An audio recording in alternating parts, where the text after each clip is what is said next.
ইয়াও পিবস বিটিএক্স ওয়েবসাইটের পক্ষ থেকে আমি জাস্ট এইমাত্র একটা সি প্লাস ভিডিও টিউটোরিয়াল তৈরি করেছি, যার ফলে এখন আমি সি প্লাস প্লাসই বলে ফেলতেছি বারবার। যাই হোক, এটা আসলে এইচটিএমএল ভিডিও টিউটোরিয়াল এবং এইচটিএমএল এবং সিএসএস ভিডিও টিউটোরিয়ালের নবম ভিডিওতে আপনাদের সবাই ওয়েলকাম জানাইতেছি। আমি ফয়সাল আহমেদ এবং এই প্রথমবারের মতো একটা না 9টা ভিডিও বানাইছি এবং আমি কখনোই ভুলে যাইনি আসলে এটা কত নম্বর ভিডিও। যাই হোক, সো আজকের ভিডিও টিউটোরিয়ালে আমরা কথা বলবো, আই থিঙ্ক আজকে টেবিল নিয়ে কথা বলা যেতে পারে। কেননা আমরা এতদিন জাস্ট বেসিকগুলো শিখে আসতেছি এবং আজকে আমরা আরও কিছু বেসিক জিনিস শিখবো, সেটা হচ্ছে টেবিল। সো টেবিল আপনারা নিশ্চয়ই বুঝতে পারতেছেন যে এটা একটা ট্যাগের মধ্যে থাকতে হবে। সো ট্যাগের নামটা কি সেটাও নিশ্চয়ই আন্দাজ করতে পারতেছেন। যারা আন্দাজ করতে পারতেছেন না তাদের জন্য বলতেছি টেবিল। আই মিন, যেহেতু এটা ইউজার ফ্রেন্ডলি একটা ল্যাঙ্গুয়েজ, তো এখানে সব কিছুই এক্সাক্ট ওয়ার্ড ইউজ করা হয় বেশিরভাগ ক্ষেত্রেই। টেবিল, দেন আপনারা যারা এক্সেল অথবা মাইএসকিউএল এ কাজ করেছেন অথবা যারা ম্যাট্রিক্সের ম্যাথমেটিক্স করেছেন তারা নিশ্চয়ই বুঝতে পারতেছেন রো এবং কলাম জিনিসগুলো কি। সো বেসিক্যালি রো এবং কলাম হচ্ছে বেসিক্যালি এই টাইপের জিনিস।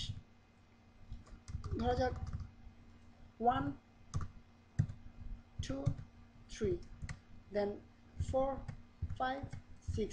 সো এটা হচ্ছে একটা রো, এটা হচ্ছে একটা রো, এবং 1 এবং 4 এটা হচ্ছে একটা কলাম, 2 এবং 5 এটা হচ্ছে একটা কলাম, 3 এবং 6 এটা হচ্ছে একটা কলাম। সো টেবিলের মাধ্যমে আমরা রো এবং কলাম ক্রিয়েট করবো আমাদের এইচটিএমএল ফাইলের ভিতরে অথবা ওয়েব পেজের মধ্যে।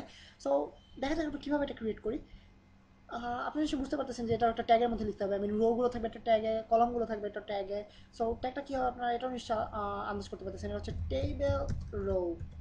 বাট যারা এটা ভেবেছেন তাদেরকে বলতেছি আপনারা ভুল ভেবেছেন। সবগুলো যে আমরা এক্স্যাক্টলি জাস্ট এক্সাক্ট ওয়ার্ডগুলো ইউজ করবো সেটা নয়, আমরা কিছু কিছু ক্ষেত্রে এক্সেপশন আছে। সো এখানে এক্সেপশনটা হচ্ছে আমরা টি আর ইউজ করি টেবিল রো বোঝানোর জন্য। টেবিল রো টি আর, আপনারা নিশ্চয়ই বুঝতে পারতেছেন লিঙ্কটা কোথায়। দেন টি আর এর ভিতরে আগে আপনাদেরকে বলেছি যে অনেকটা স্যান্ডউইচ টাইপের প্রোগ্রামিং এটা ল্যাঙ্গুয়েজ। এটা আমরা একটা ট্যাগের ভিতরে আরেকটা ট্যাগ ইউজ করতে হবে, একটা ট্যাগের ভিতরে আরেকটা ট্যাগ ইউজ করতে হবে। টেবিলের ভিতরে রো থাকবে, রো এর ভিতরে কলামস থাকবে। সো আপনারা নিশ্চয়ই বুঝতে পারতেছেন যে টেবিল কলামস কী হবে। টেবিল কলামস পুরোটা লিখবো না, আমরা জাস্ট টি সি লিখবো। বাট আবার আপনারা ভুল, আমরা এখানে টি সি লিখবো না, আমরা এখানে লিখবো টি ডি।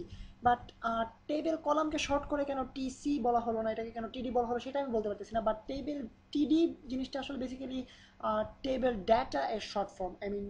সম্ভবত টেবিল ডেটার শর্ট ফর্ম। বাট কেন যে টিসি করা হলো না সেটা আমি জানি না, যারা এইচটিএমএল ক্রিয়েট করেছে তাদেরকে জিজ্ঞেস করতে পারেন।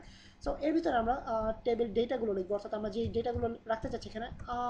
আপনাকে বলে নেই যে যেহেতু এটা আমরা আগেই বলেছি যে স্যান্ডউইচ টাইপের করে লিখতে হবে কোডগুলো। সো কোডগুলো লেখার সময় আমাদের মাথায় রাখতে হবে যে একটার ভিতরে একটা লিখতে হবে।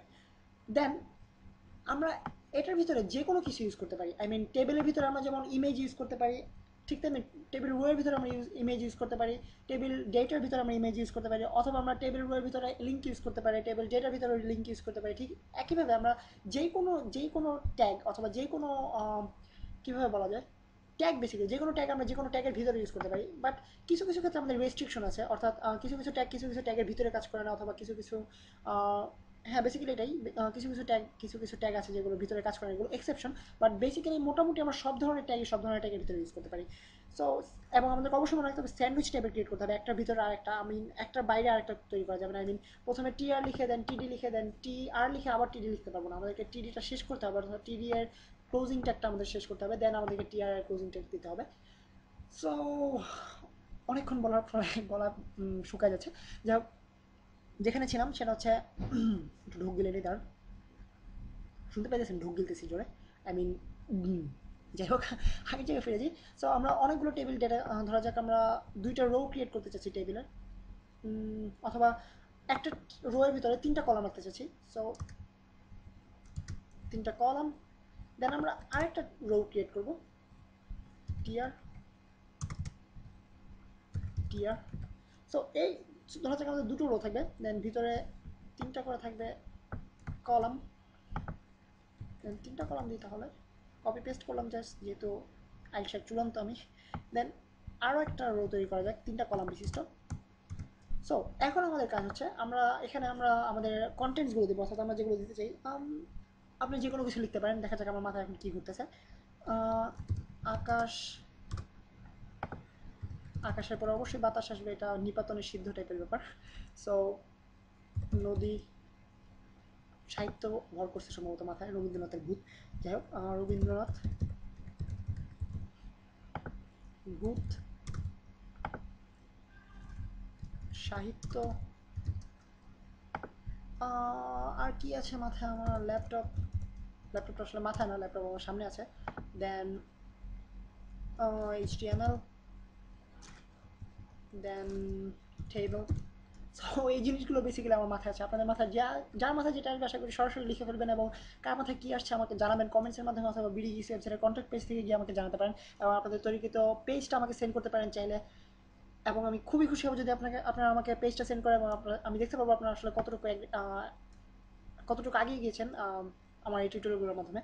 সো আমরা পেজটা রিলোড করে দেখি আমাদের টেবিল তৈরি হয়েছে কিনা। তো আপনারা দেখতে পাচ্ছেন আমরা টেবিল তৈরি করে ফেলেছি, এবং কলাম একটা, দুইটা কলাম, তিনটা কলাম, একটা রো, দুইটা রো, তিনটা রো।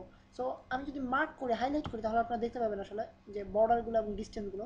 তো দেখতে পাচ্ছেন নিশ্চয়ই এখানে ডিস্টেন্স আছে, এখানে ডিস্টেন্স আছে।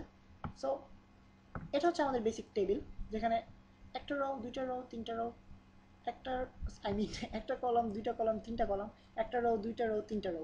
সো এটা হচ্ছে আমাদের টেবিল। দেন আপনাদেরকে আরেকটু যদি ক্লিয়ারভাবে বোঝানো যেত, সো ক্লিয়ারভাবে বোঝানোর জন্য আমরা একটা জিনিস আজকে শিখে ফেলি অলরেডি এক্সট্রা, সেটা হচ্ছে বর্ডার অ্যাট্রিবিউট। সো আমরা অ্যাট্রিবিউট সম্পর্কে শিখেছি। সো টেবিল যে একটা অ্যাট্রিবিউট ইউজ করে সেটা হচ্ছে বর্ডার, নট বিআর বর্ডার।